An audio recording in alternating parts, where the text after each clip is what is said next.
If you've been nurturing an anthurium for a while, you might have noticed little plantlets, or pups, sprouting up beside the main plant. Here's the exciting part. Those pups aren't just extra leaves, they're the next generation of your anthurium, ready to grow into full, vibrant plants. Gardeners often overlook them, but understanding how to care for and separate these pups can multiply your collection without spending a dime. Anthurium pups form when the parent plant sends out new shoots from its base.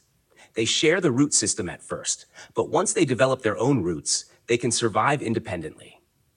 The best time to separate pups is during repotting, when you can gently tease apart the roots without causing stress to the parent.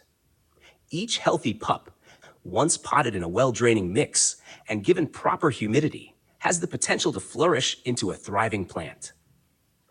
For gardeners, pups are nature's way of rewarding patience with more beauty.